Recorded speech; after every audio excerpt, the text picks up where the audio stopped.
Hello mấy bạn, và hôm nay mình sẽ câu bằng con mồi Bonifawn nha. Bonifawn. Yeah.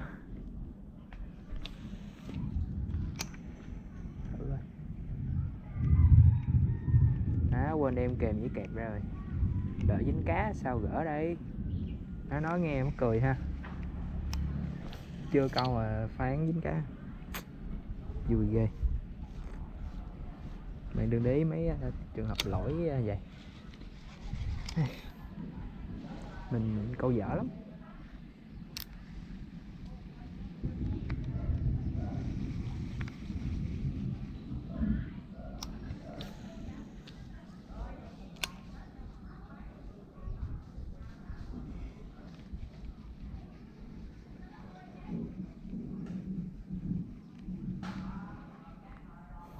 Lu mày đi vô luôn, té ao á.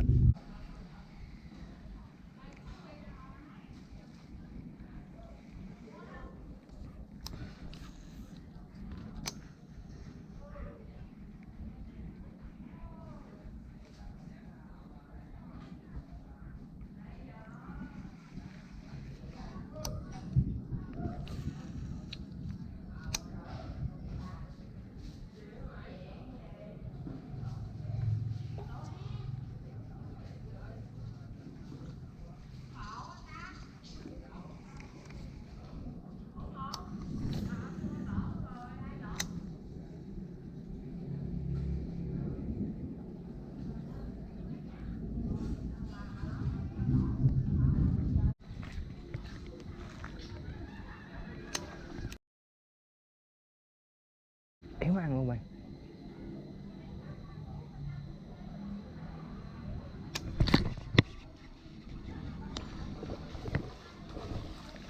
Bài lồ Bonifawn. Ôi cá lóc bự. Ôi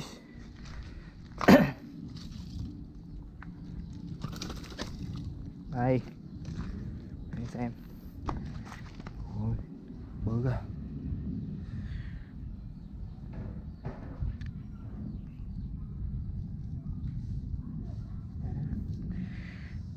Đây mới quăng xuống cái chưa con mồi chưa action luôn các bạn là nó quất rồi.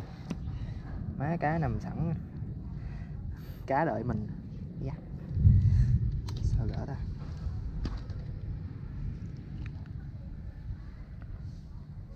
Nhìn nè, ăn.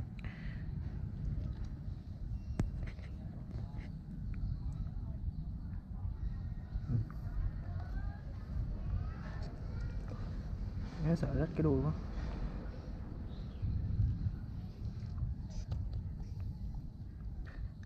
Ok.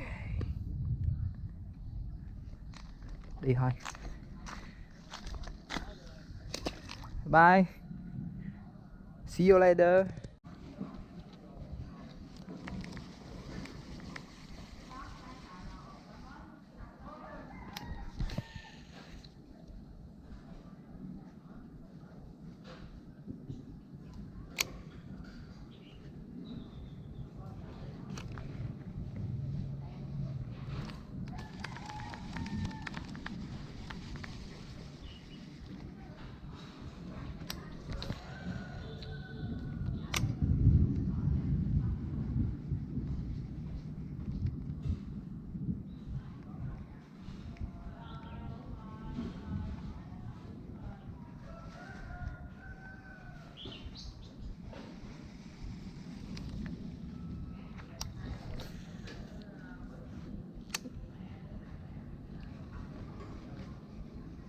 Chết mẹ, không đứt cái đuôi rồi.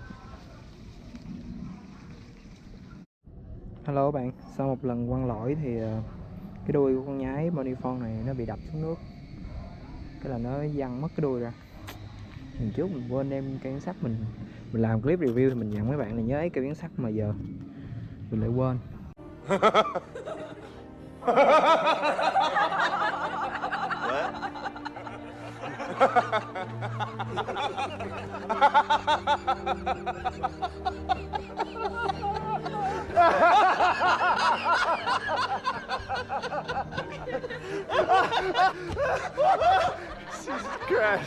Ok, thì action nó bình thường thôi, nó vẫn đi dắt bình thường thôi.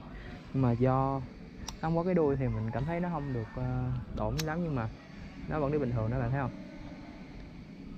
Đó, ok, mình sẽ tìm một cái đuôi khác gắn như cho nó. Hẹn gặp lại tất cả các bạn trong tất cả video sau. Nhớ nhấn like và share clip này nếu các bạn thấy hay, và hãy subscribe giùm mình. Thì các bạn nói chung các bạn comment ở phía dưới giùm mình nha. Cảm ơn tất cả các bạn, hẹn gặp lại tất cả các bạn trong tất cả video sau. Bye bye.